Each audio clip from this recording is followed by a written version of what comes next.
You're watching Tag TV.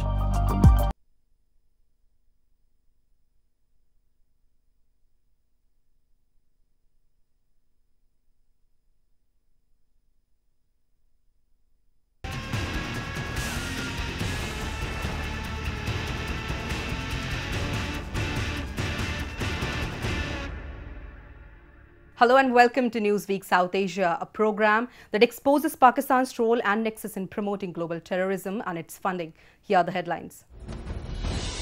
US government withholds $300 million in aid to Pakistan. Pakistan could become world's fifth largest nuclear weapons state, says a report. Insider attack among security forces and twin blast rock Kabul. And huge cache of drugs recovery highlights Pakistan's nefarious design in Jammu and Kashmir. Donald Trump-led US government has decided to hold back $300 million aid, citing the lack of action taken by the state to impede terrorism, which originates from its soil. Newsweek South Asia has a report. Pakistan received a major blow when the United States of America decided to cancel a $300 million aid on the grounds that the Pakistani administration has failed to take action against terrorism which originates from its soil. The decision comes just months after the Financial Action Task Force had decided to put Pakistan back on its grey list after it was noted that the country had failed to take any action against the terror organizations which have been operating from its soil for years. The decision comes just months after the Financial Action Task Force had decided to put Pakistan back on its grey list after it was noted that the country had failed to take any action against the terror organizations which have been operating from its soil for years. When President Donald Trump took over, and the first thing that he announced was that, look, Pakistan has been bleeding us dry. They have been taking billions of dollars worth of aid, but have been lying to us. And at that very moment, he also announced that he would be stopping all such aid to Pakistan. Now, this $300 million aid that was stopped is in continuation to that. Finally, America has now put its money where its mouth is and stopped that aid, even though now recently, as you know, a few days back, Secretary of State made a visit to Pakistan, had a talk with their new Prime Minister Imran Khan, but still America has not released that aid. Many terror organizations like the Haqqani Network, the Lashkar-e-Toiba and the Taliban have camps and bases in Pakistan that have been used to carry out attacks in neighboring Afghanistan, targeting US forces and India. The aid given to Pakistan, known as Coalition Support Funds, was suspended earlier this year after US President Donald Trump in a tweet stated that the United States received nothing but lies and deceit in return of the financial support that was given to Pakistan since 2002. The Pentagon noted the decrease in the military financial assistance to its once close South Asian ally in the statement. Therefore, the Trump administration has now withheld nearly $800 million in aid to Pakistan this year, and the possibility of more cuts is also possible if Islamabad doesn't act against the terror groups which are sponsored by intelligence agency, the ISI, and the Pakistan Army. They are of the firm opinion that Pakistan has to do much more than what it has been doing right now to curb the militant organizations who are using Pakistan's soil as their training grounds and as their living places, and from there going into Afghanistan to carry out militant attacks. Therefore, now Pakistan will really have to work on this if it wants to get the aid from America. The decision comes just days before US Secretary of State Mike Pompeo, accompanied by US Military Chief General Joseph Dunford, visited Islamabad in the first direct contact with the new Pakistan government. Defense Secretary Jim Mattis had told reporters that militants will be a primary part of their discussion. Experts on the conflict next door in Afghanistan, America's longest war, argue that the safe havens in Pakistan have helped insurgents. See, Pakistan has been adopting a double-faced policy wherein it says that it is fighting against terror, but in actual fact it is that Pakistan is the breeding ground for terror.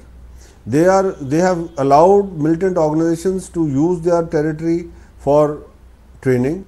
Apart from this, the Pakistan ISI is also very much active in this, in getting these people, organizing these militant groups and imparting training to them. And that is the whole problem which is arising today. Pakistan has become a hub of terror, and any attack, whether it is in Belgium, whether it is in France, whether it is in UK or Spain, all these can be traced back to Pakistan, because most of the time you will find that the person who was involved in that attack has been trained on Pakistan soil, whether he has been trained by a militant organization or a B militant organization does not matter, but the fact is that he has been trained on Pakistan soil. They say it gives Taliban-linked militants a place to plot deadly strikes and regroup after ground offensives in Afghanistan. Pakistan denies those charges. One analyst told Reuters the Pentagon may be aiming to squeeze the country when it's vulnerable.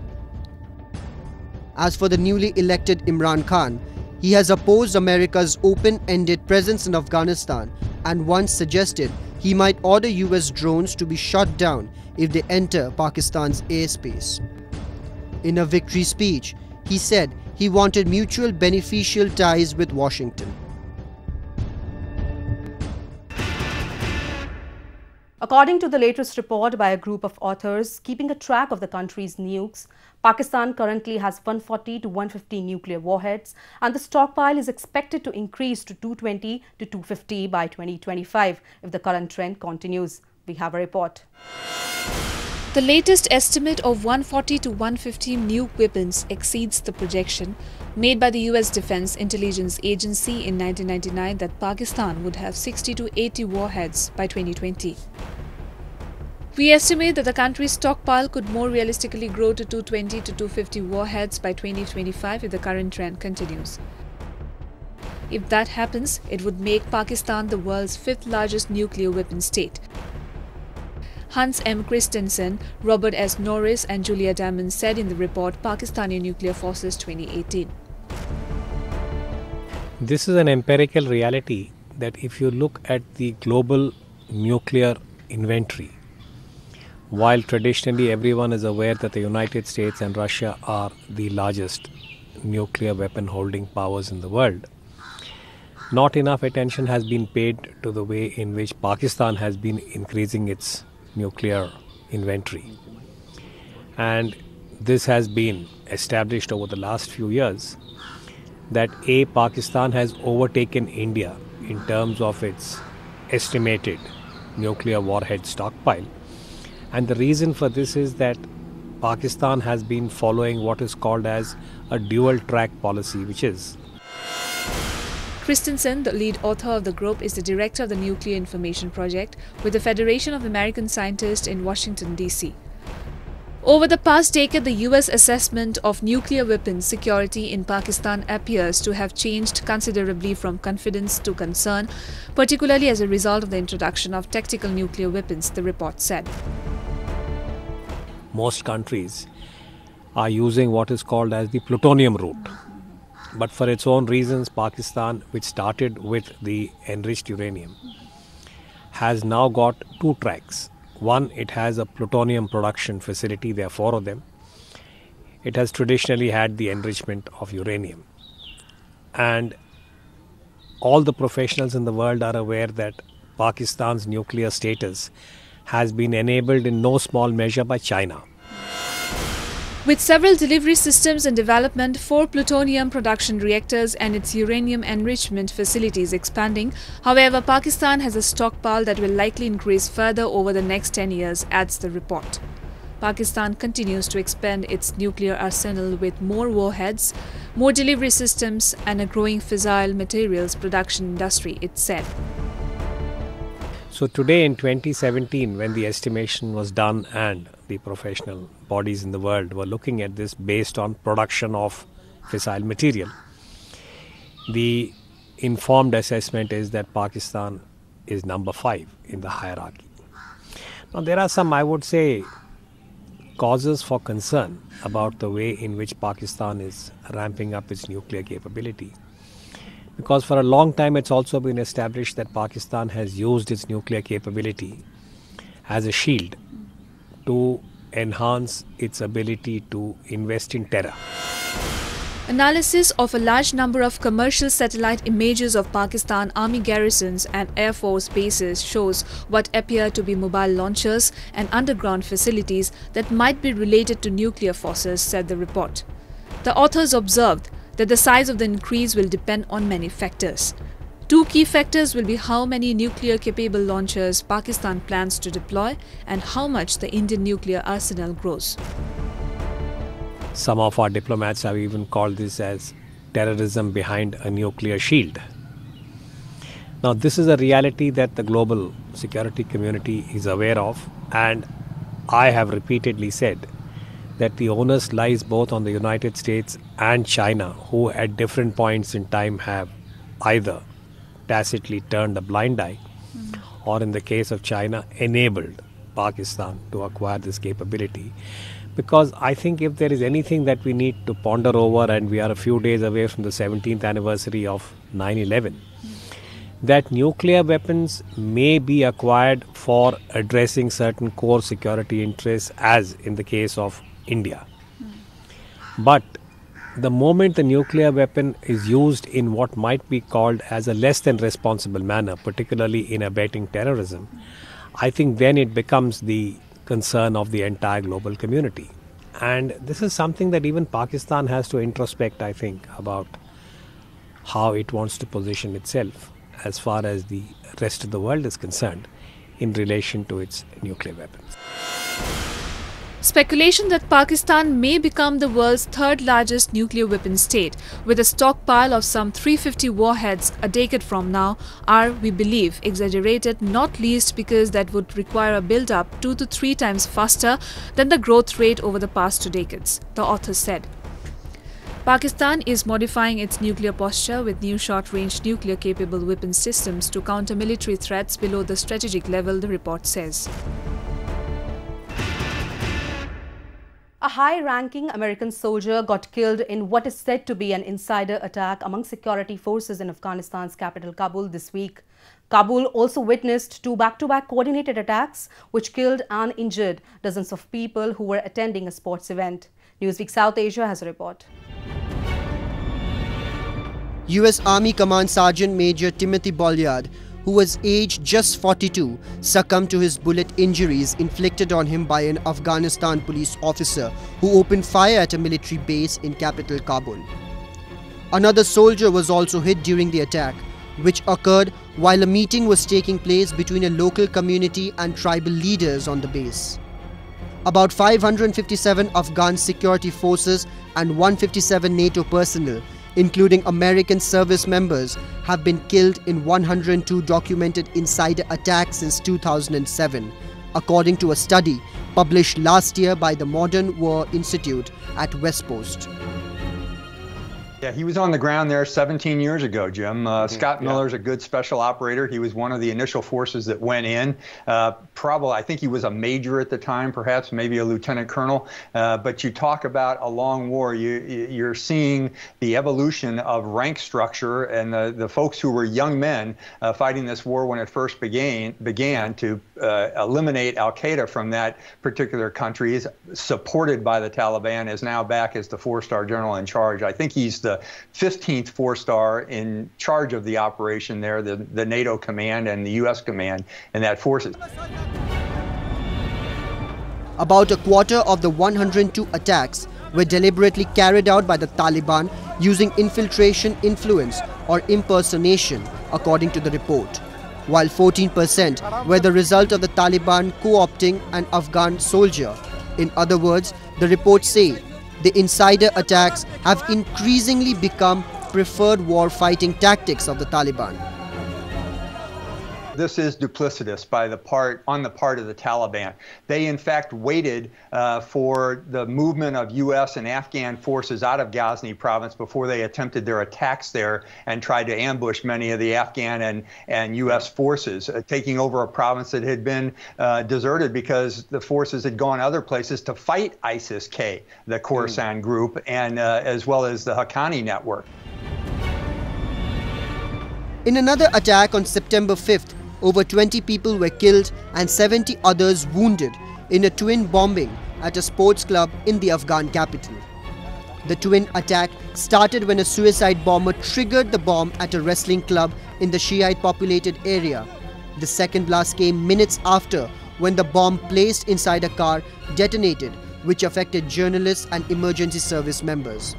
Kabul police spokesperson Hashmat Stankidzai said the second explosion hit as police were helping the victims.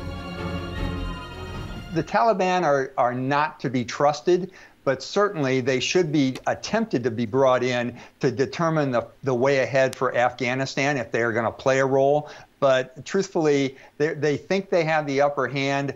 They may have a great deal of momentum on their side from that attack in the middle of August. But truthfully, you have to be wary both on the part of the Afghan government and the U.S. forces there, pulling them completely into the tent. Many journalists who came to cover the story were also injured in the blast, while a reporter and a cameraman from Afghanistan's largest broadcaster Tolo News were killed. Afghan President Ashraf Ghani also condemned the attack. This turns out to be the latest in the spate of deadly attacks in the Afghan capital. There was no immediate claim of responsibility for the attack in the Dasht-e-Barchi, which is the home to many members of the mainly Shiite Muslim Hazara ethnic minority, which has been targeted in the past by Sunni militants of Islamic State. Islamic State, especially the faction which fled Pakistan and joined the ranks of the IS, has established a brutal reputation, later claimed responsibility for the bombing. This attack comes just a month after another blast which killed 34 students preparing for a university entrance exam in the area. مهاجم دیگه داخل میشه یک کسی که اینجا میخواست تلاشی بکنه و وظیفه‌ش همی بود کت مرمی ور زد. من دقیق اونجا استاد بودم، در پشت پنجره استاد بودم. من دیدم صدای تفنگچی آمد، سعی کردم که چی گپ شد. انتحاری خود از دروازه ورودی داخل کردی، دروازه اضطراری بوده. او دروازه دیگه ورودی بوده که داخل شدن باز دور بخورن. اونجا دیگه دروازه است که داخل کلاب شدن، بچه‌ها لباسای خود تبدیل بکنن، ورزش بکنن. اونجا که میبینه بند است، باز انتحاری کننده اینجا میاد خود در این دروازه میچسبونه، خود انتحار میکنه. Pakistan's role in the worsening situation in Afghanistan is something which cannot be ignored. Be it the Taliban, Islamic State, Haqqani network or the Lashkar-e-Toiba, these dreaded terrorists have sanctuaries near the Durand line inside Pakistani territory. Forget about action against the Taliban, Islamic State and the Haqqani network. Pakistan continues to shelter them and working on a plan to weaken the Western-backed government in the country. A reason that is pushing security situation in the country from bad to worse with each passing day. The Indian state of Jammu and Kashmir, which over the years has been a victim of Pakistan's proxy war with ceasefire violations, terrorist infiltrations and smuggling of drugs and weapons, has started countering Pakistan's devious acts. Drugs play a crucial role in Pakistan's ISI design, not only to brainwash youngsters of the state to push them into terrorism, but is also a major source of funding for terror activities in the region. We have a report. The Jammu and Kashmir Narcotics Control Bureau foiled an attempt to smuggle a huge quantity of heroin and connected 4 people in connection. It received 22 kg of heroin and 17 lakh rupees cash was also recovered from them. 3 Kashmiri residents were arrested here for smuggling heroin worth rupees 100 crore from Hantwara town. The person who was to receive the contraband was also nabbed from the neighbouring state of Punjab. Virendra Yadav, the zonal director of the Jammu NCP, told reporters. Yeah, definitely. It's a big challenge for my officers. My officers face very hard and odd and even challenges during operations. The consignment came from Afghanistan through Valley, Handwada, and its final destination was Punjab. 3 drug peddlers, Bashir Ahmad Mir, Firoz Ahmad Sheikh and Wasim Ahmad Bhad, were arrested for smuggling the contraband. Paramjeet, the 4th individual NAB, confessed to more heroin located in a house in Jammu and Kashmir. The NCP managed to recover 38 kg more. Zones in each state, and all the states connecting Pakistan, like Jammu Kashmir, Punjab, Rajasthan, Gujarat, all the NCP zones are doing very well, and they are doing well. In another operation of NCP, 60 kg of Afghan heroin was recovered, which was estimated to be around 250 crores. According to the NCP, heroin from Afghanistan is brought to the later Pakistan-India border in Kashmir's litigation. विगत कुछ दिनों से लगातार ये बातें आ रही थी कि अंतर्राष्ट्रीय सीमाओं से नारकोटिक्स ड्रग्स और विशेष करके हेरोइन यहाँ पे भेजा जा रहा है. The NCP is now interrogating this fourth connection to Afghanistan. Along with Jammu and Kashmir, these drugs are smuggled to other parts of the country, and money from these activities used for terrorism.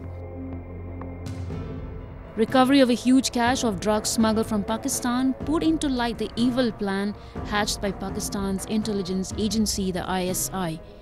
The ISI sees more and more Kashmiri youngsters getting recruited into their terror organizations through brainwashing, and drugs play a very important role in their nefarious design.